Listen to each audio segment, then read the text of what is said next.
Okay, welcome everybody to the fourth session of this year's virtual ATM aviation panels, and I'm delighted that our guest today is the CEO of one of Dubai's hometown airlines, if you can put it that way, and he is Ghaith Al Ghaith, CEO of Fly Dubai. Ghaith, welcome to virtual ATM. Yeah, John, welcome to the new world, virtual. Would have loved to have seen you. Meant so much to me to see you in real life, but it's okay to compromise, I guess. This is the best compromise we can do. I mean, I wish I could invite you over here to go to one of your beloved Arsenal football matches, because as you know, they're just down the road from where I live, but that will have to be something to look forward to for the future. So it's good to see you looking well down there in Dubai, and I'm just missing being there myself. Let's kick off and look at, of course, the last year. We can't avoid the big subject of the coronavirus pandemic. Tell me how you have been managing this from Fly Dubai's perspective over the last 12 months or so.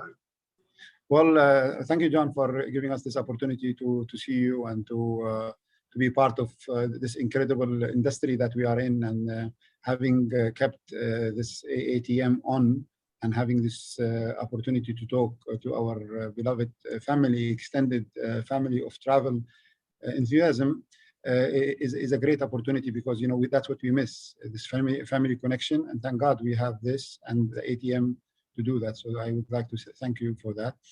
Of course, this is an unprecedented thing that happened to the humanity, and nobody was ready. And I talk about all type of walks of life, so we in the airline business and in the United Arab Emirates, like other, we had to learn very quickly and adjust very rapidly. And I'm very proud to be living in the United Arab Emirates, where I believe that our government have taken one of the most successful cases of how to handle the pandemic anywhere in the world. I think history will be written about how the United Arab Emirates has done that. So we are very honored and fortunate to be in this part of the world, in the United Arab Emirates. We have the highest level of people already injected with vaccine. We have the lowest rate of death. And we never, ever had any shortages of capacity of whatever the capacity might be, beds, oxygen, anything, everything was provided, and everything was provided for free. And we are testing, the testing amount is huge. So very glad to be part of that.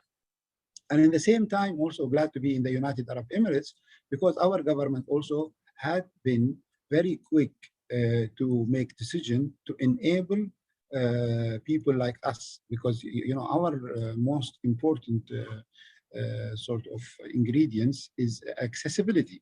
And if the country is closed or other countries are closed, and then there are rigid rules to operate, then you cannot operate. There's a strong partnership, which I can tell you, for example, in here, we as Fly Dubai, like Emirates, we were part of the decision-making to create rules, or to adjustments of rules, or to facilitate any decision. We are part of that.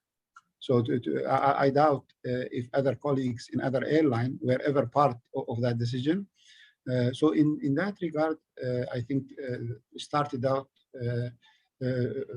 being fortunate to be in the United Arab Emirates. And then from our point of view, of course, we had to act very quickly and see where are the opportunities. In the first phase of the closure, the biggest opportunity was cargo, because there were shortages of cargo.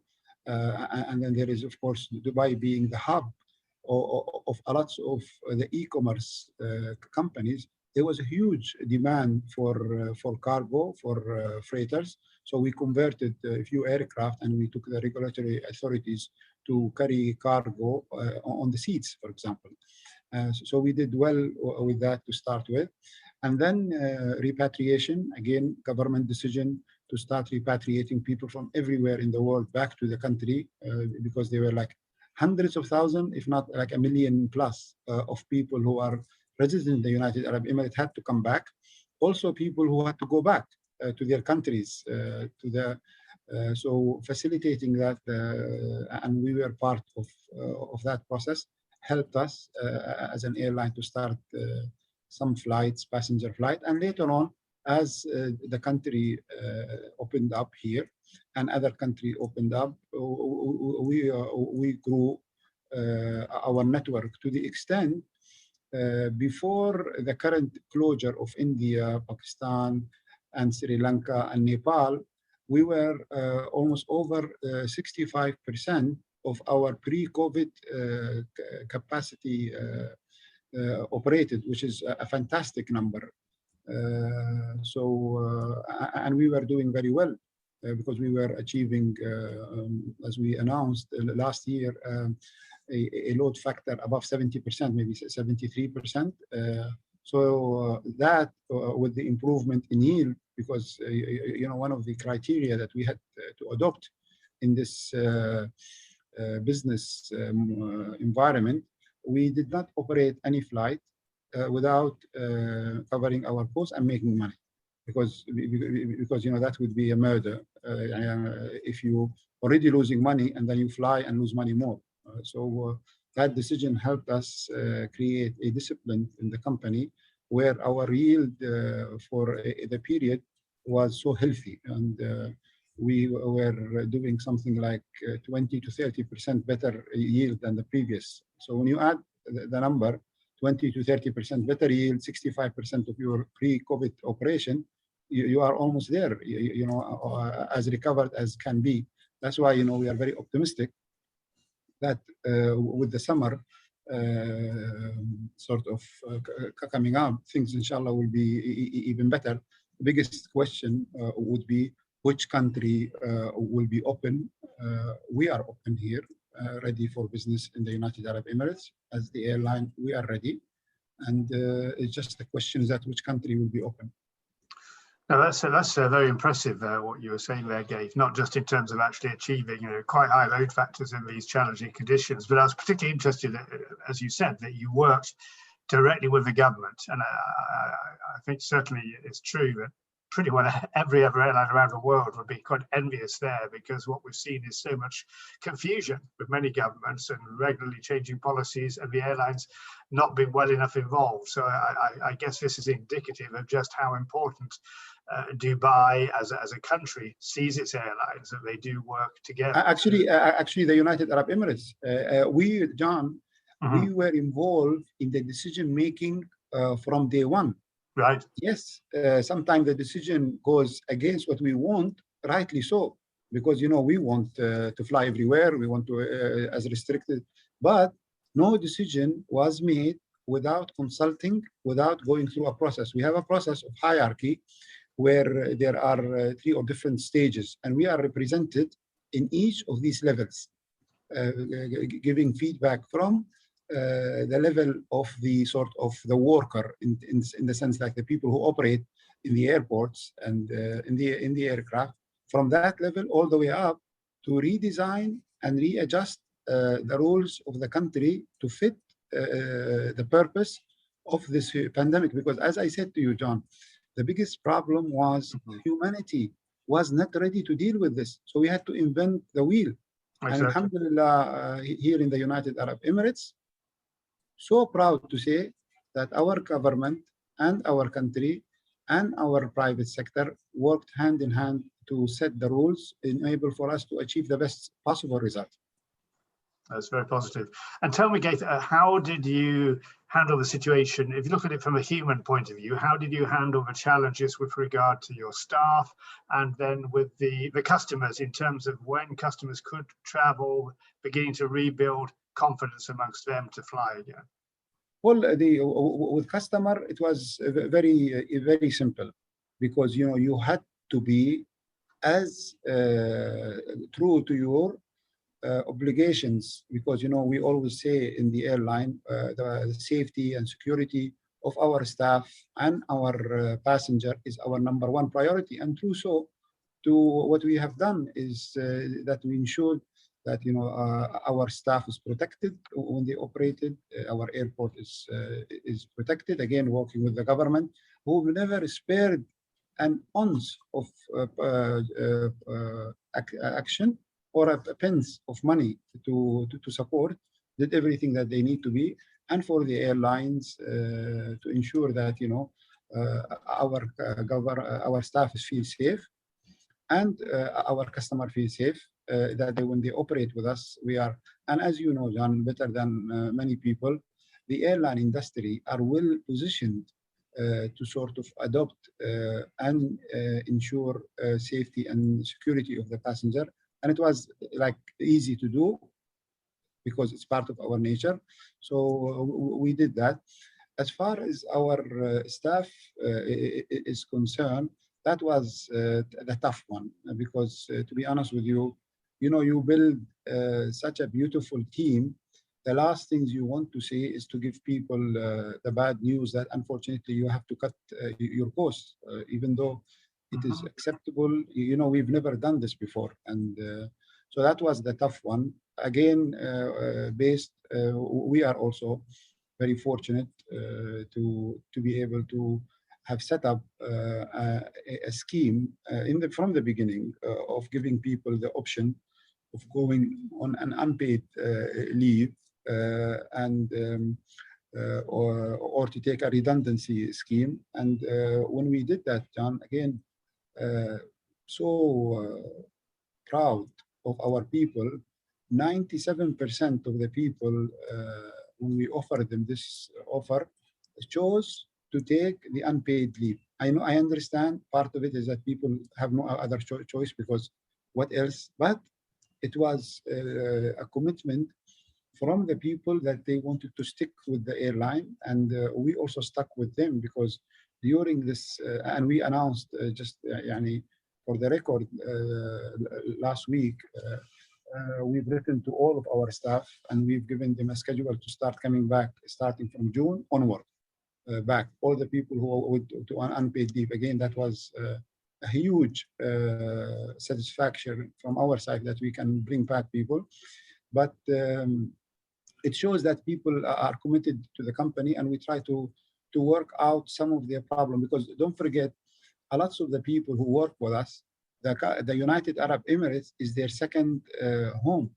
So we again had to go make sure that any issue with regards to anybody, they have to be treated as best as possible. We had a very good support from all the regulatory authorities and also from partners. For example, as simple as people have banks and they have loans. So we worked with these banks to give people some kind of relief to deferment of payments. We don't talk a lot about these things, but it shows how in the United Arab Emirates, people came together to solve issues to that extent, to look after their staff. And we are very proud of what we've done, because the feedback we got during this terrible time of how people valued what we have done was so encouraging, that made us so proud that we can do even more. Because this is a very good exercise to build people loyalty to the brand. Absolutely. Now, of course, you just had your annual financial results out in the last few weeks, and inevitably there was ready. You lost money. I can't think of an airline in the world that hasn't lost money in the last year, but you've managed this, and you've also managed to go out and raise independent liquidity. I had the opportunity to speak with your CFO, Francois Oberhausen, a couple of weeks ago. So I know there's been a lot of work by your financial teams. Tell us a bit more about that side of it, because that's a key part for you as a CEO, isn't it? Managing the business to keep yourself afloat, if that's the right way to put it. Yes, we did very well. Our team and our commitments to protect the company, to reduce our cost was a huge exercise, and we had to work with our partner, not only thank our staff, but all of our partner, all the way from the handling agents to the travel agents, all the way to the lessors, for coming to support us, and we did very well. And what the most reward, John, was our ability to start getting the business back on track. And I cannot explain how much is that, because we started seeing cash coming into our company, to the extent, although we have assurance from the shareholders, anything we need, they will support us. But we were so proud so far, we did not have to tap into that support, because we managed our cash internally, and with the business expansion that we had, or business return that we had, that we did not need to do anything like that. Again, that was something that we are very proud of, but we have to be careful, because this is not something that it's over, because God knows when we will be out of this crisis. Exactly. Now, Ghaith, as you said, this was a massive crisis that hit humanity, but you were already dealing with a big business challenge even before the coronavirus pandemic came along, in that you had ordered the Boeing 737 MAX aircraft. Indeed, they'd begun service. And then, of course, the worldwide groundings came into place, and you suddenly found those aircraft were not available, deliveries had to be suspended. Those aircraft are now coming back into service. They have got the green light from regulators. Boeing's made a number of necessary changes for the future safety of the aircraft. Tell us about what that means for you right now. How are you bringing those aircraft back into service? And again, the whole challenge of confidence, both from your staff to operate the aircraft, and the confidence of customers to fly on the aircraft. Well, it is also unfortunate, first or for once in a lifetime things that has to happen there. And in general, I think, again, we have to also congratulate again here. I know it's not over, but the effort that was undertaken by the authorities, be it in the FAA, EASA, and in our GCAA here in the United Arab Emirates, the efforts to work so closely and be so rigid with the aircraft to ensure that the aircraft has to pass every and all regulatory inspection or scrutiny to ensure that it is okay. And I can tell you, seeing this, although I am not a technical person, but going through this for the last year and a half or 2 years of inspection, never ever I imagined that something like this is possible.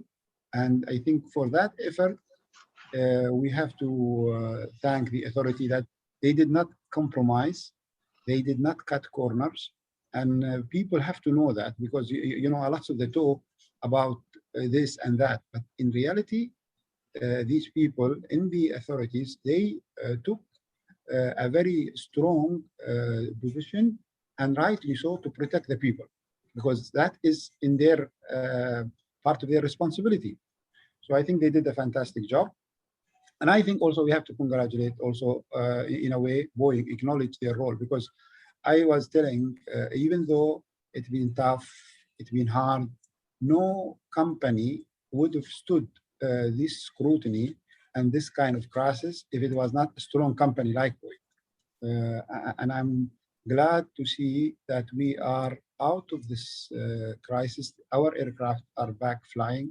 I think out of our 14 aircraft that was ungrounded, maybe now 10 of them already started flying. And you ask a good question, the confidence in the staff.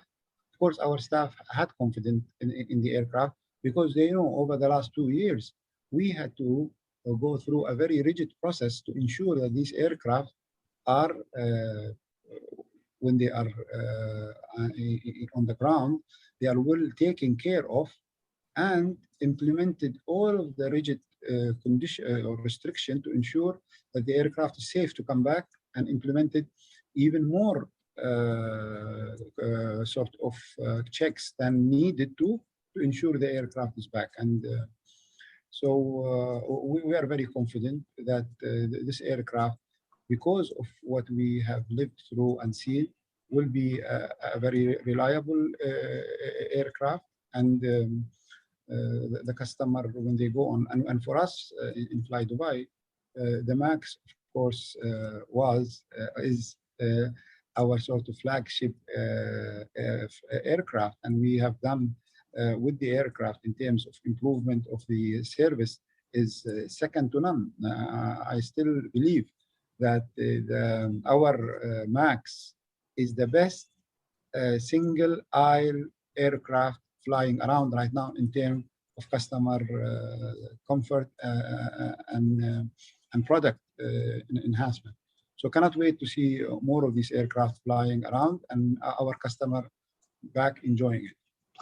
The aircraft, I mean, as it comes back into service, has not only a small number of additional seats, but it has technical ability to fly further. I wonder if you could give us some insight into your thinking about Fly Dubai's network, because since the airline was founded, and you've led the airline since the beginning, not only have you developed some existing markets in Dubai, but you've opened up many, many new markets. So this aircraft gives you additional potential to do that.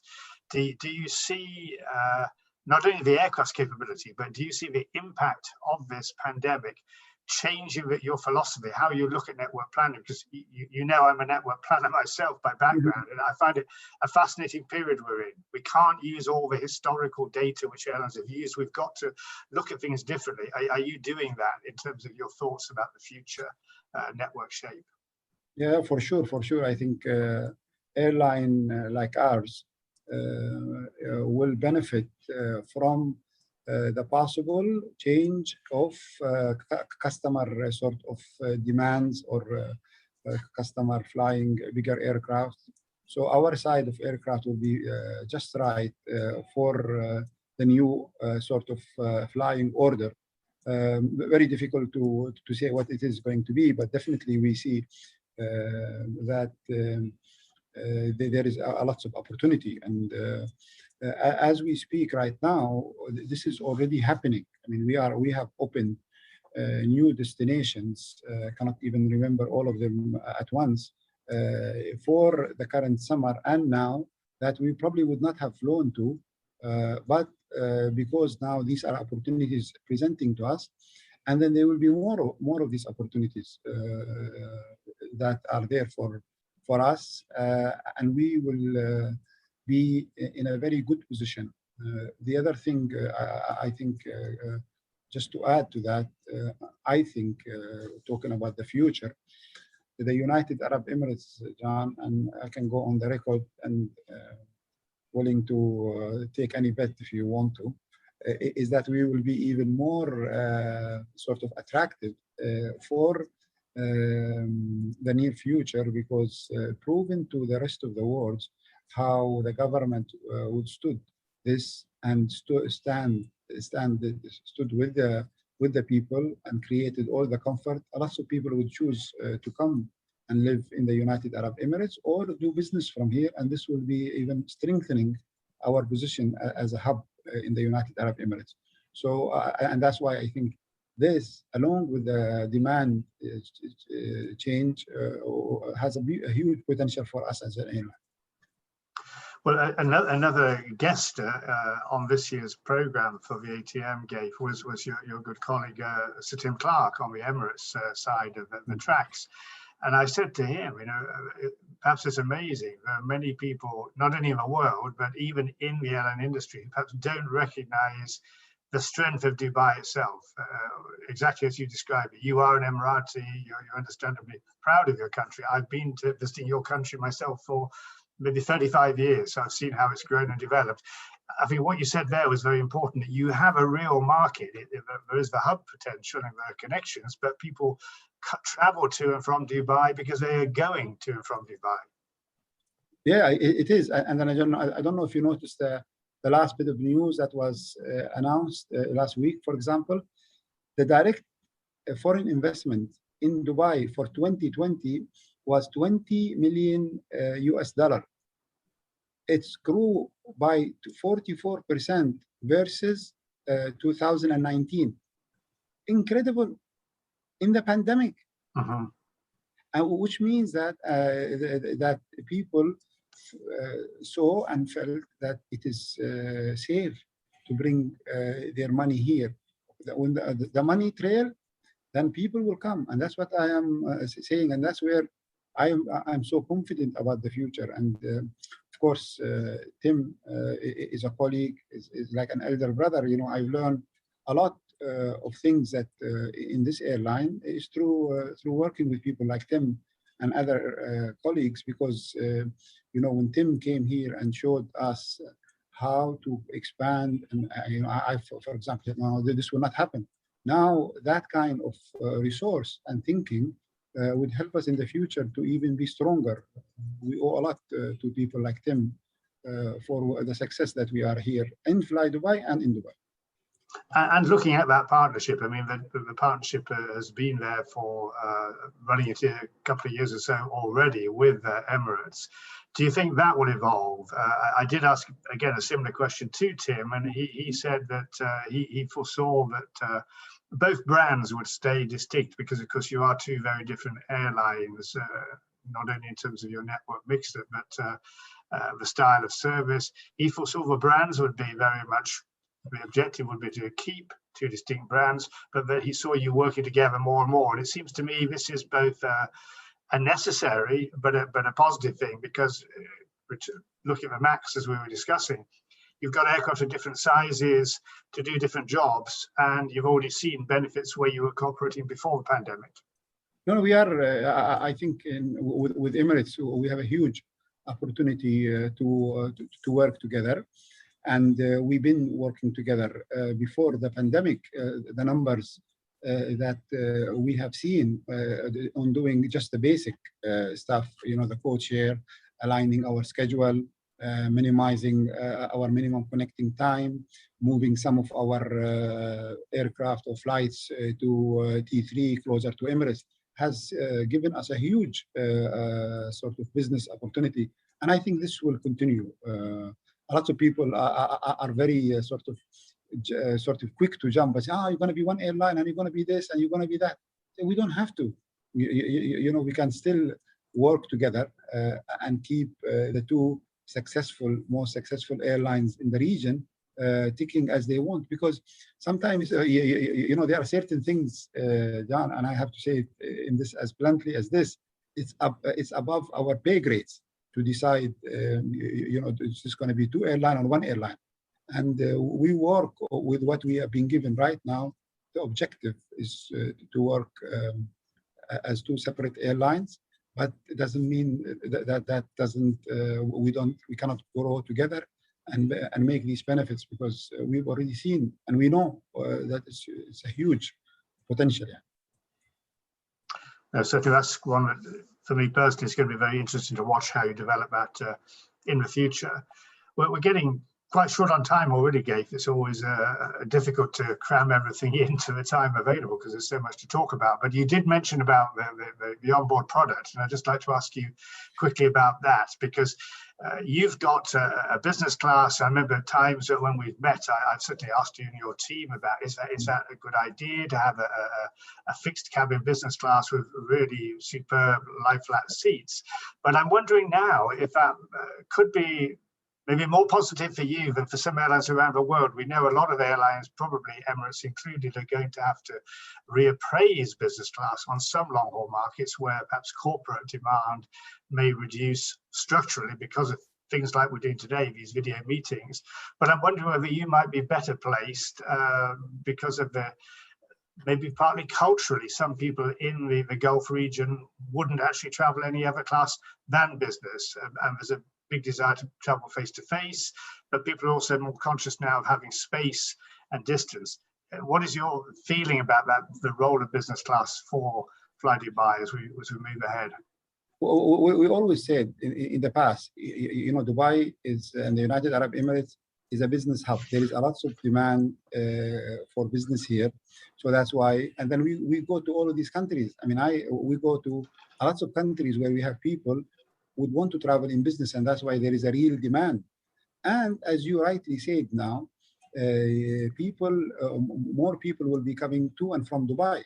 the to and from, people really demand business class.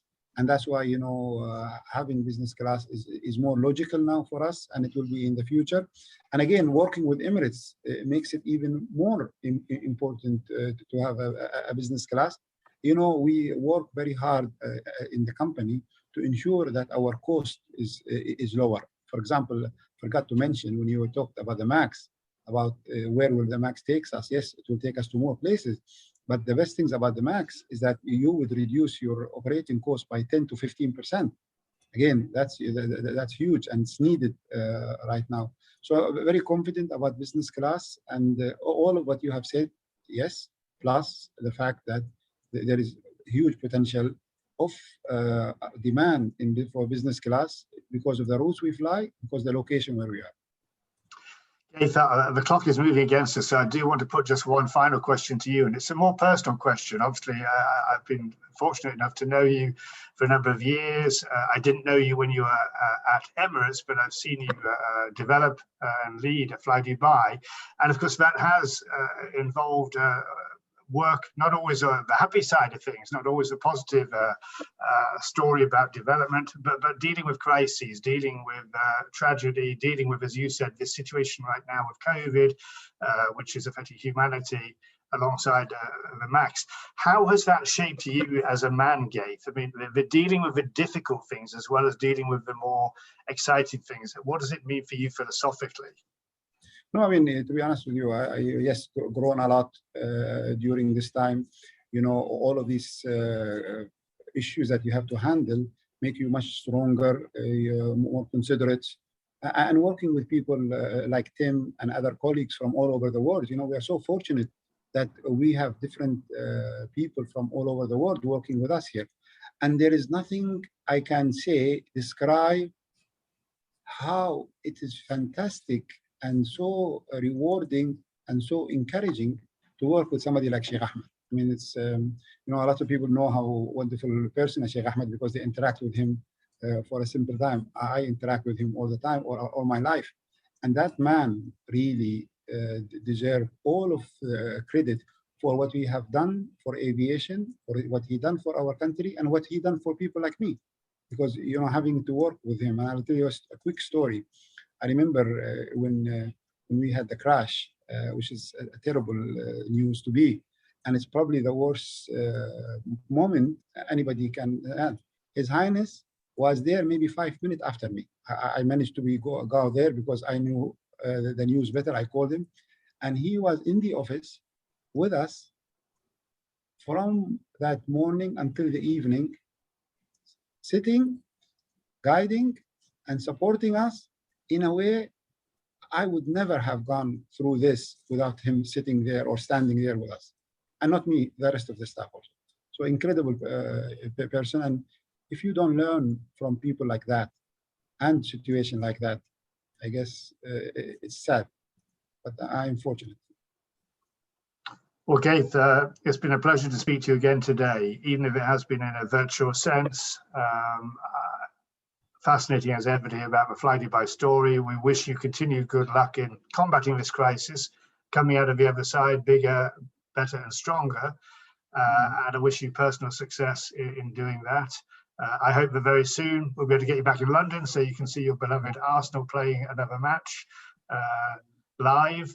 And I look forward to seeing you either here in London or down in Dubai very soon. So Ghaith Al Ghaith, CEO of Fly Dubai, thank you very much for your time today at ATM Virtual. Thank you. Always lovely to talk to you. And ladies and gentlemen, I hope you've enjoyed this year's program of aviation speakers, and we look forward to seeing you again soon. Thanks very much, everybody.